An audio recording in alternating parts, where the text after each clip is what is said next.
40, a partir do versículo 12, amém? Queria meditar com vocês nesses versículos, vamos até o versículo 28, vamos estar falando aí das grandezas, do nosso Deus, e com o tema, é o tema do aniversário da nossa igreja, estamos aqui em vigília, junto aqui com os irmãos, voltando ao princípio, para permanecer até o fim. Então essa será a primeira parte dessa mensagem, teremos a segunda e teremos a terceira, até domingo, se assim Deus permitir. Vai perder, o negócio tá bom, mas depois a gente vai estar gravando aí, vocês vão estar ouvindo a mensagem, tá beleza?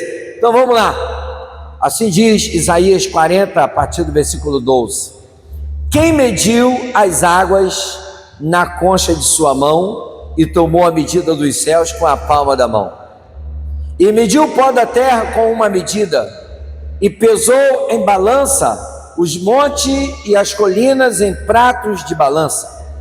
Quem formou o espírito de Javé, ou quem lhe deu conselho? A quem pediu conselho para que lhe instruísse?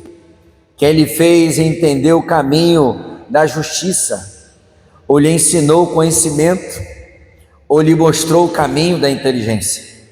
Eis que as nações são como gota d'água numa vasilha, e como prato de uma balança, também as ilhas serão lançadas como fino pó. O Líbano não é considerado para ele para queima, nem seus animais são considerados para ele para oferta queimada. Todas as nações são consideradas como nada para ele, para a destruição, e para a espada são considerados para ele. A quem farão semelhante a Deus, ou com qual imagem o compararão?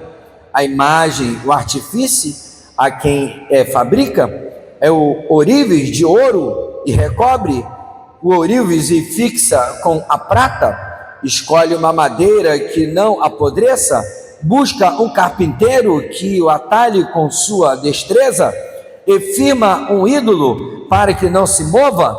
Não ouviste? Não sabeis? Não vos foi dito desde o princípio? Não compreendeste os fundamentos da terra? Ele é quem está assentado sobre o globo da terra, cuja os habitantes são como gafanhotos. Ele estende os céus como uma abóbota, e os estende como tenda para morar. É ele quem reduz os governantes a nada. Os juízes da terra são como se não existissem amanhã. Não serão plantadas, nem semeadas, nem lançarão raízes na terra. Ele soprará sobre eles e secarão, e um redemoinho os levará como se fosse uma palha, meu amado pastor Jesuel. A quem me comparareis para que eu seja semelhante a ele? Declara o santo. Levantai os vossos olhos ao alto e vede quem criou estas coisas. Ele faz sair e passa a revista as suas hostes, e todas elas ele chama pelo seu nome, pela grandeza de sua glória, pela fortaleza de seu poder. Nenhuma delas falha. Porque falas tu, ó Jacó, dizes tu, ó Israel, meus caminhos estão ocultos de Javé, e minha causa é ignorada diante de Deus. Não sabeis, não ouviste que Javé é o Deus eterno que criou os confins da terra? Ele não se cansa nem se fadiga, sua inteligência é insondável. Amém? Vamos aí aplaudir a palavra de Deus, amém? Todo esse povo que está aqui, aleluia, glórias a Deus, amém. Gente, falando aqui das grandezas de Deus, preste muita atenção do que eu vou falar para vocês. Há uma jogada das pessoas de tratar Deus como ídolo. Há um erro muito grande, entendeu, Thalita? Não tem como, porque ídolo nada mais é que toma só o lugar de Deus, recebe adoração, e a sua importância que só tem a Deus, que só pertence a Ele. Mas o ídolo ele toma para si, como às vezes como uma imagem, ou às vezes como uma figura. Então, o eterno, ele tem o controle total. O que procuremos assim a nível de conhecimento, né? Tudo ele entende, tudo é conforme a sua vontade. Interessante que a falta, né, até de ciência do seu real nome, a sua pronúncia da sua origem, de como tudo realmente aconteceu, ele é tão soberano que ele não se dá a entender por completo. A palavra de Deus mesmo fala: quem conheceu a mente do Senhor? Romanos capítulo 11, versículo de número 34, quem conheceu a mente do Senhor? Quem foi o seu conselheiro? 1 Coríntios ainda 2,16, porque quem conheceu a mente do Senhor, para que possa instruí-lo, mas nós temos a mente de Cristo, porque é Ele que instrui. Então, há um entendimento muito raso nesse relacionamento superficial com Deus. As pessoas não compreendem, não entendem verdadeiramente a soberania de Deus. Isaías descreveu isso muito bem, de forma tão grandiosa e de forma perfeita. E outra coisa, se tem profundidade, intimidade, né? Ninguém precisa saber se você tem isso com Deus, entendeu? Porque você só pode passar para outro se realmente isso for acrescentar na sua vida, e se for acrescentar na vida de outras pessoas, querer, por exemplo, mostrar ou falar daquilo que Deus tem feito através da sua vida, porque de forma natural isso já vai acontecer. Então, amados, a palavra do Senhor mesmo fala da sua soberania, de tudo que Ele Ele fala para que a gente venha orar. Preste atenção nisso.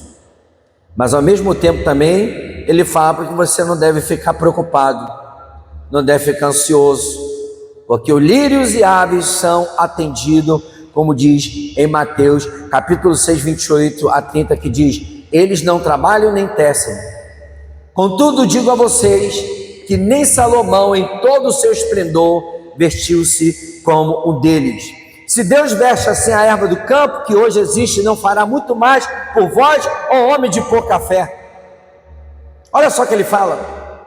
De repente até você possa ficar confuso, que ao mesmo tempo ele fala para que você possa orar, como diz até a própria palavra de Deus em 1 Tessalonicenses 5,17, orai sem cessar, orai continuamente, que diz a própria palavra. Só quando ele fala isso, sabe o que ele está querendo dizer? É manter um espírito constante de conversa com Deus. Está vendo? Às vezes tem gente que acha que a oração, o próprio pastor hoje falou, que são petições, de que Deus venha cumprir todos os seus desígnios. E na verdade, quem cumpre os seus desígnios dentro da sua fantasia, dentro da sua mente, é o ídolo. É assim: eu te dou adoração, ídolo, e você, me dá o favor. Na verdade, está sendo enganado. Mas ao mesmo tempo a palavra também fala, que devemos orar. Mateus 7, versículo 7, juntos-se correntes de oração, pedi e dar-se-vos-á, buscar e encontrareis, bater e abrir-se-vos-á. O que ele estava querendo nessa profundidade? Aí mete essas passagens, fala que simplesmente para que você possa pedir, buscar, abrir, para quê? Para que possa emitir a ideia de alinhamento, paz, cuidado mútuo, porque nem tudo você será atendido nessa vida, mas que você peça, para que você possa estar o quê? Alinhado com Ele, entender de que dele que vem a sua dependência, dele que vem a sua provisão.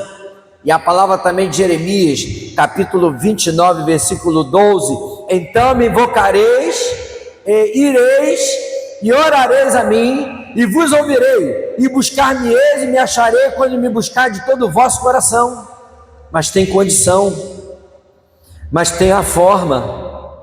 E ele aqui, ele não falou, você vai buscar, eu vou atender a sua oração, eu vou te ouvir. Mas não quer dizer que a sua vontade vai prevalecer. Por quê? Porque Ele é Deus, Ele é soberano, Ele sabe o que você precisa. Aí, do que nós podemos extrair, nem sempre alcançaremos o nosso desejo, porque tudo que pedimos, o Pai, é para que somente também Ele venha a ser o quê? Glorificado, Ele venha a ser lembrado. Evangelho de João, capítulo 14, versículo 13 e 14 diz: e tudo quando pediste ao meu Pai, em meu nome, eu farei, para que o Pai seja glorificado no Filho. Se pediste alguma coisa em meu nome, eu os farei. Então você vê que o soberano Deus, quando Ele dá alguma coisa para nós, tudo tem um sentido, tudo tem um porquê. A oração que eu vou fazer, a busca, o pedido, e até se receber, é para quê? Para que o nome do Pai seja glorificado. Mas o Pai, Ele sabe o que nós necessitamos. Ele não quer que você pare de clamar, não quer que você pare de interceder, não quer que pare de buscar a Ele, como é importante. E Mateus 6,8 diz: junte-se à corrente de oração, não vos assemelheis, pois, a eles, porque o vosso Pai sabe o que vos é necessário antes de vos lhe pedir. Ele estava falando da vã repetições que eles estavam fazendo, como se Deus fosse surdo, como se Deus não entendesse. Mas Deus, Ele é soberano. Então, meus amados, tem uma importância de não só ser atendido, mas também para sabermos a direção de Deus, para sabermos o que devemos fazer. A palavra é conhecimento. Para você ter, você precisa ter o entendimento, depois para ter a prática, a direção tomada. Para isso que você fala com o Pai, para ter intimidade com o Pai. Até Jesus, que foi enviado pelo Pai para salvar a humanidade, ele ia orar ao Pai, ele ia conversar com o Pai, dialogava com o Pai, mesmo sabendo do que ia acontecer. Ele tinha intimidade para quê? Para que pudesse estar alinhado, porque Ele é o Deus Todo-Poderoso, Ele é soberano. Ele não é injusto, como você falou, é o justo juiz, entendeu? Ainda tem o seu filho como advogado, age com justiça, mas Ele chama para relacionamento, Ele chama para conversa, Ele nos dá esta oportunidade. E tem uma importância, não só de ser atendido, mas também para saber completamente a sua vontade para a nossa vida. Amados irmãos, coisa muito importante que nós iremos falar agora é na intimidade que vemos desde o início, que o Pai sempre tendo com aqueles que Ele chamava de profeta, que na qual ele fazia questão de conversar, de direcionar, de falar. E no hebraico, e também no aramaico também, que é primo do hebraico, são muito parecidos, você tem aí sempre uma profundidade, sempre tem uma cosmovisão, uma realidade do que é escrito. Então, quando a gente fala dessa soberania de Deus, o hebraico, a tradução da palavra, sempre passa algo muito mais profundo, relatando realmente como Ele é. E essa profundidade, ela é aberta, é livre a todos nós, com recorte de realidade. Quando você pega passagens, você vê o controle de Deus, você vê a vontade de Deus. Esteja atento quanto a isso. E outra coisa, quando você pega esse ajuntamento de livros, que as pessoas chamam de Bíblia, que está ali, a lei de Deus, a Taná, a história, os salmos. Quando você pega os profetas, quando você pega os evangelhos, a biografia, a história, né, os fatos acontecidos da parte de Jesus, Atos dos Apóstolos, as epístolas de Paulo, as epístolas outras cartas que foram dadas, os acontecimentos. Na verdade, tudo isso precisa, para que possa ter o entendimento, apesar de ser livre, aberto a cada um de nós, mas precisamos entender as questões históricas, geográficas, cultural, contextual, para que a gente possa entender esse plano e a soberania de Deus. Mas uma coisa você pode ter certeza, Ele sabe do que está fazendo, Ele entende do que está fazendo, como Isaías capítulo 40, onde estava você quando eu fundei o mundo? Estabeleci os fundamentos. Outra profundidade que quero trazer para vocês, a arqueologia também contribui para compreender a vontade do Pai. Tudo tem profundidade. Quer ver uma situação da cultura? Todo visitante, quando chegava na casa de um judeu, quando chegava lá, no caso da estrada empoeirada, tinha-se o costume de se lavar o pé dessa pessoa. Quando era uma casa que tinha uma boa situação, quando tinha empregado, o empregado lavava os pés do visitante. Quando não tinha empregado, o próprio dono da casa lavava os pés. Entendeu? Para ele era honroso, não era humilhação. Aí Jesus reuniu os discípulos, quando falou assim: convém hoje lavar os pés de vocês.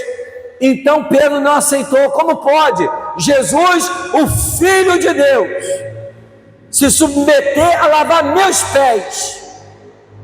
Falou: se você não deixar, você não vai ter parte comigo.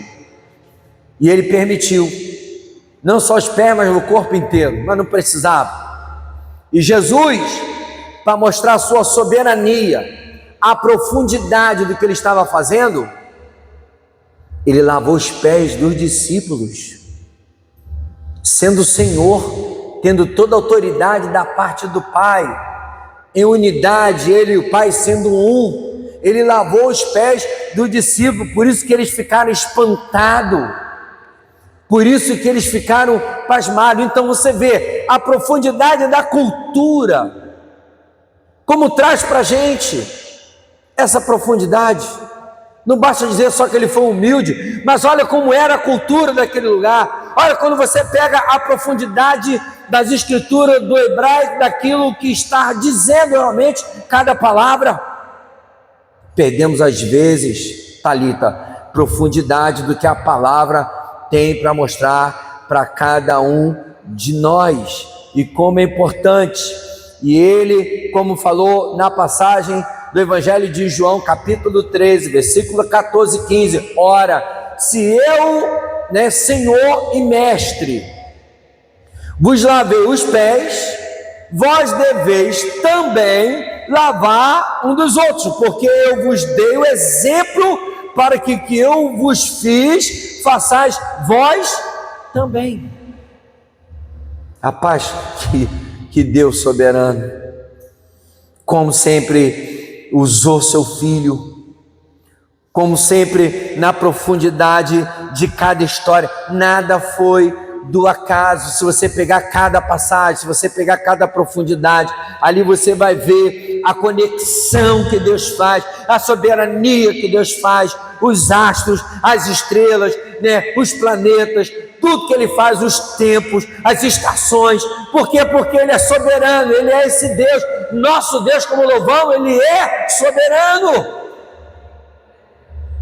Quando você pega esse tema, voltando ao princípio, o princípio fala de tudo isso, que criou os céus e a terra, a tua soberania, para não esquecer de que Ele é esse Deus todo-poderoso. Quem somos nós? Quem são esses juízes? Quem são os governantes? Ele tem esses governantes, esses presidentes da república, esses homens que criam leis para favorecer o mal ao adversário, a Satã. Não é nada para ele, não é nada. Era costume, e como tinha profundidade, conforme assim o Senhor deu esse próprio exemplo, não era com cafezinho, não era com uma roupa, mas era lavar os pés para receber bem as pessoas. Mas vamos lá, tem mais coisas profundas ainda, vamos cavar mais um pouco. No contexto geral, o interesse traz o quê? Profundidade, quando você medita nessa lei. E ela traz também interesse, ela traz também solidez, ela traz, por exemplo, até espanto, mas também ao mesmo tempo ela traz o quê? Clareza. Mas outra coisa que começa a acontecer, as pessoas começam talvez a rejeitar, porque elas estão tendo o quê? Comichão nos ouvidos, elas estão incomodadas, porque elas não suportam mais as verdades da palavra, das profundidades que traz. E Maiane, quando sempre se fala a respeito de hebraico, minha filha, tem muita profundidade. O hebraico, o tempo para o hebraico é secundário. Tudo que está na profundidade das escrituras, que está ali em hebraico, o tempo é algo secundário, não é tão importante. Eu vou explicar para que vocês possam entender. É como se fosse, por exemplo, ação, acabada ou inacabada. Parece, que o hebraico é assim, mas não é não. Resumindo, que a tradução pode indicar algo do passado, do presente e do futuro. Mas o hebraico, ele passa a dizer de uma ação acabada no futuro. Pastor, mas calma aí, você está querendo dizer que algumas traduções, algumas coisas do passado estão em hebraico, e ele traduz coisas acabadas do futuro? Sim. Sabe o que é isso? Profecias. O maior testemunho de saber da soberania de Deus são profecias. Coisas que foram faladas no passado. Tantos profetas, tantos homens de Deus que foram usados para falar daquilo que ia acontecer. A ideia do hebraico, a tradução, traz, por exemplo, algo que já está acabado, mas não é no nosso tempo, entendeu? Mas é no tempo de Deus, do que vai acontecer, por exemplo, da volta de Jesus, já lá no passado falava. Amanhã é algo acabado, que falava no passado e que vai acontecer no futuro. Então, quando você pega esse tema, voltando ao princípio, para permanecer até o fim, a palavra já diz isso. O Senhor, ele já age com essa soberania.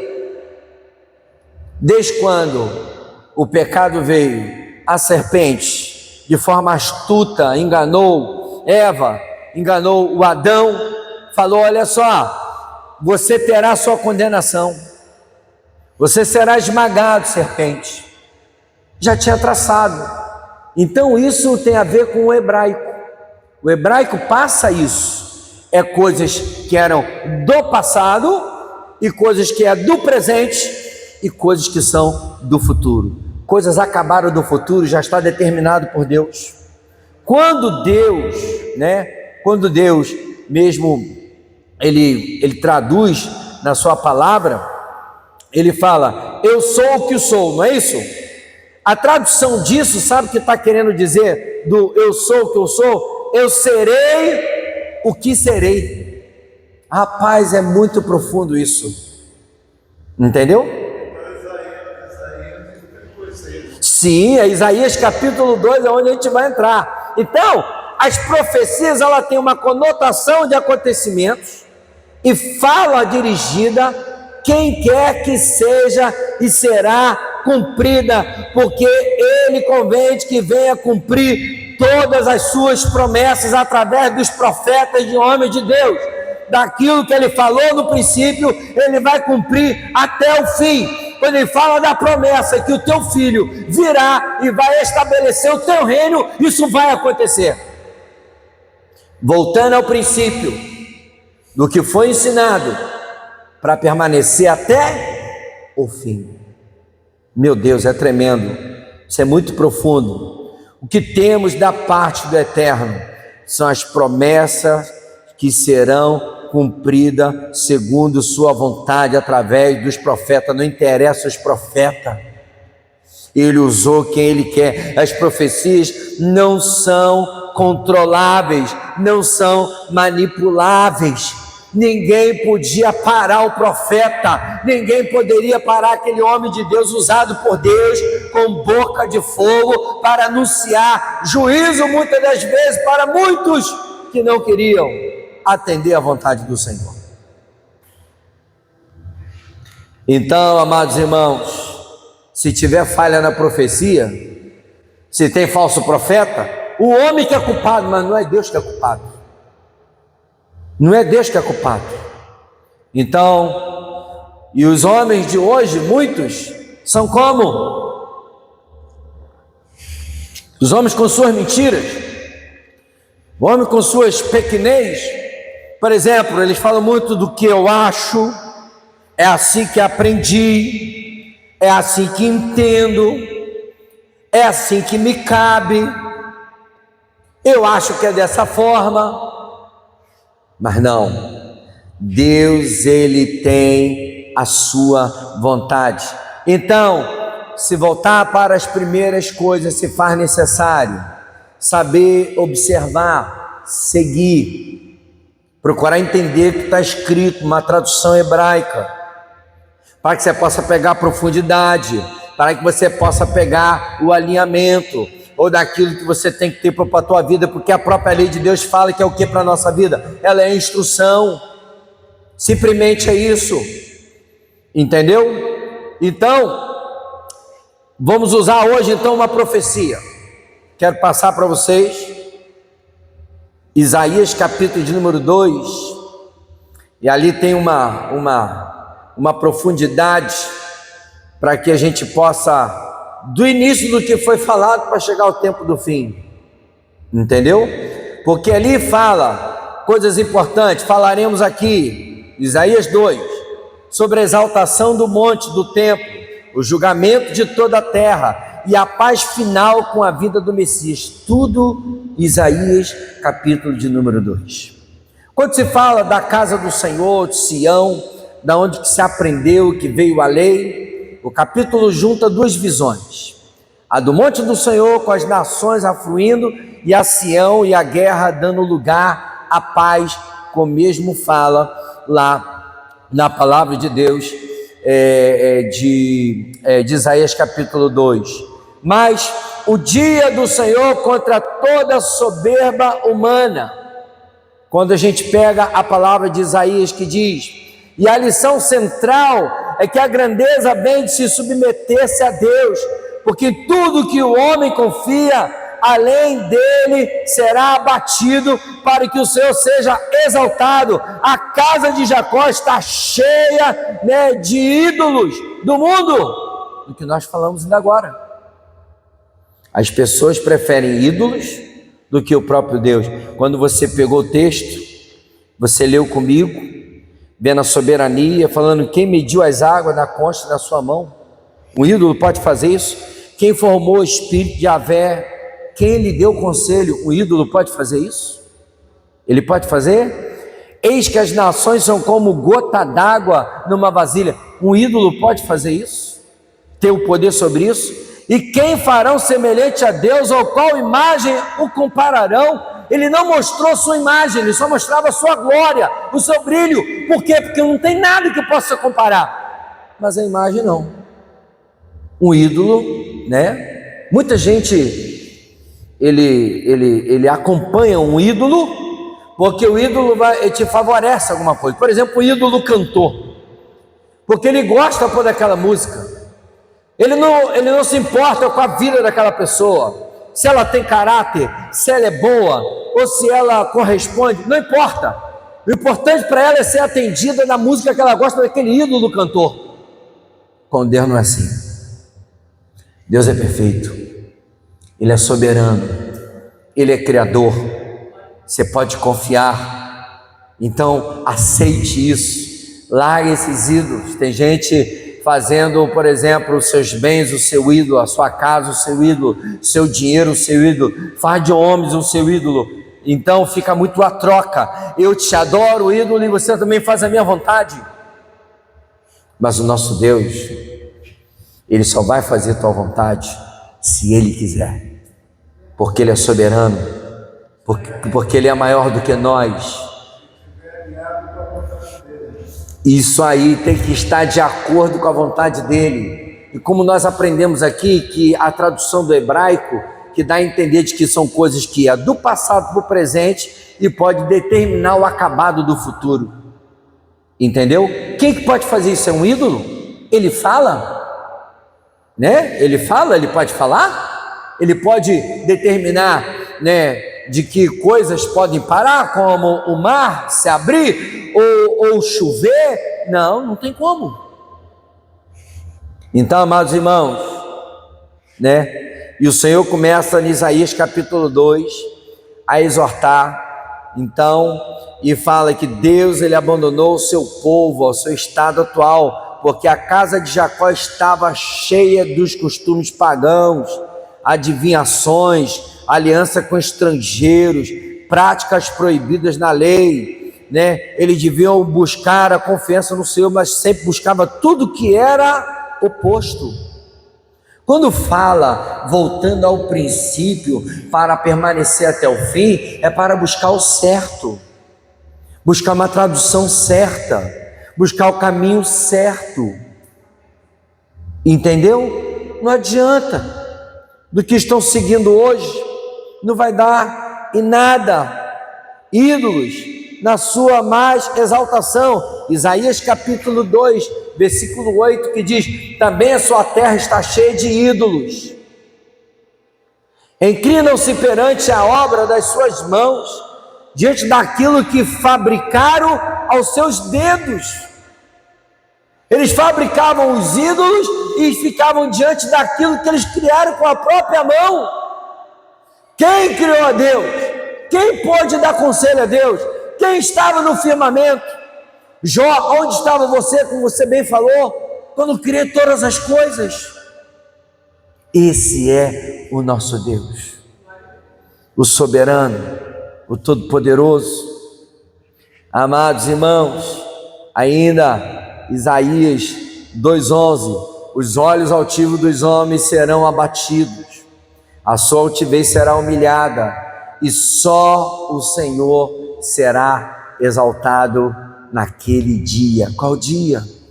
Olha aí de novo, né? A profundidade do hebraico, daquilo que era no passado, presente e será no futuro. Ele diz: só o Senhor será exaltado naquele dia. Os homens se exaltam, os artistas se exaltam, os jogadores se exaltam, quem tem dinheiro se exalta. Tem gente que às vezes tem poder de Deus, aí se exalta. Tem gente que se acha, fala que é o teu nome, tem que ir para os 4 cantos da terra, mas naquele dia não vai ter espaço para ninguém. Ele mesmo fala o seguinte: ele não divide sua glória com ninguém. Foi avisado, todos sabem disso, mas tentam dividir, tentam roubar para si.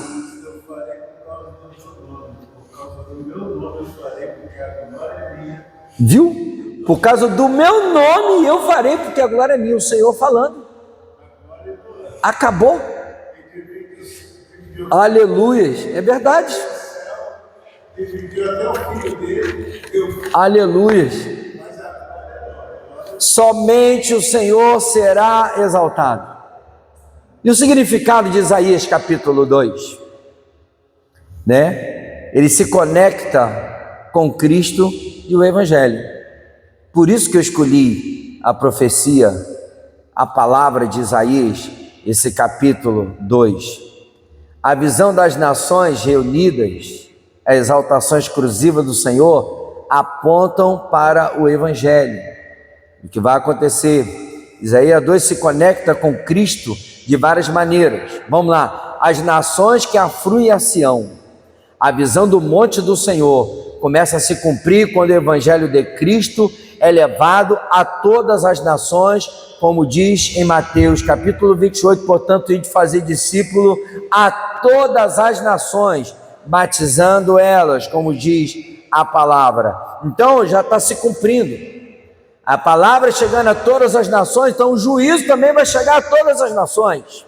Outra coisa, a paz verdadeira. As espadas, viram arados, porque Cristo é a nossa paz, que derruba o muro de inimizade. Você pega Efésios capítulo 2, versículo 14, porque Ele é a nossa paz, a qual de ambos os povos fez um, e derrubando a parede da separação que estava no meio, juntou quem? Todos os povos, tanto judeus, tanto gregos e gentios. Vai ser um só povo, quebrou essa barreira. Então Ele já fez isso já desde o início, desde o princípio. Isso tudo foi falado, isso foi declarado através de profecias, para que a gente venha permanecer nessa promessa, nessa palavra, nessa soberania. Pedro, ele tem uma expressão, para que você possa entender mais um pouco ainda da atitude que Pedro teve, Pedro falando: Senhor, para onde iremos nós, que só Tu tens a palavra de vida eterna? Meu Deus, gente, ter esse entendimento não é fácil, não é qualquer um, mas o apóstolo Paulo, ele declarava algumas coisas que ele mostrava ter essa profundidade, até porque ele tinha conhecimento das Escrituras. Não vivo mais eu, mas Cristo vive em mim. Entendeu? Então, você vê a profundidade quando você consegue entender que desde o início Ele tem o controle, Ele tem a soberania. Sempre quando se achava que a tua nação, o teu povo escolhido, ele ia realmente, ele ia fundir, ele ia acabar, ele levantou Ruth, ele sempre levantou, sempre levantava sempre levantava José, sempre levantava Daniel, sempre tinha o Jeremias, sempre tinha o Isaías, sempre tinha o Osés, sempre tinha um para que pudesse representar, para que pudesse realmente formalizar cada vez mais do que aconteceria no fim. E que vai acontecer, mas já está determinado, já está acabado. A gente só está esperando o Kairos de Deus, o tempo de Deus, o soar da trombeta, naquele grande dia, para afirmar, para que o teu reino venha a ser estabelecido, como foi falado na própria palavra em várias passagens, entendeu? Então, outra coisa importante que conecta Isaías capítulo 2, falando de profecias com o Evangelho: só o Senhor exaltado. A promessa de que só o Senhor será exaltado se cumpre em Cristo, a quem Deus deu um nome que é sobre todo nome. Filipenses capítulo 2, versículo 9 a 11, que diz: por isso Deus o exaltou mais alta posição, que deu um nome que está acima de todo nome, para que o nome de Jesus todo joelho se dobre dos céus, na terra, debaixo da terra. Toda língua confesse que Jesus Cristo é o Senhor, para a glória de Deus Pai. E vai acontecer, não tem como fugir. Outra coisa, ídolos que caem. Os deuses feitos por mãos humanas nada valem, pois só há um Deus, um Senhor e o seu Filho Jesus Cristo. 1 Coríntios capítulo 8, versículo 6. Todavia para nós há um só Deus, um Pai, de quem é tudo, em quem estamos, e um só Senhor, Jesus Cristo, pela qual são todas as coisas, e nós por Ele. A tua soberania, o teu poder. Tem gente que pensa que Satanás, o Ra-Satã, o adversário, ele é inimigo de Deus, ele é inimigo de Jesus. Ele é nosso inimigo, ele é nosso adversário, mas para Deus não. Deus, no tempo certo, vai prender, vai lançar no Geena, vai destruir de vez. Então Deus não tem, às vezes as pessoas têm a interpretação da batalha de Deus e o inimigo. Não. Deus, ele tem o controle de tudo, entendeu? Ele é soberano, ele é todo poderoso. As pessoas se enganam. Então, se tiver que ficar do lado, não fica do lado do inimigo, não. Fica lá não, do lado do inimigo não. Fica do lado de Deus. Se decida por estar do lado de Deus. E outra coisa que diz ainda, 1 Coríntios, que diz, não confiar na criatura. O alerta para não confiar no homem, cujo fôlego é passageiro. E ecoa o chamado a esperar em Deus e não em príncipes. Salmo 146, versículo de número 3. Junte-se à corrente de oração, não confieis em príncipes, nem em filho de homem, em quem não há salvação. Pelo contrário, se junte a Deus. Para encerrar essa palavra, como se aplica para a nossa vida nos dias de hoje? O capítulo nos leva a examinar em quem confiamos, como eles estavam errantes.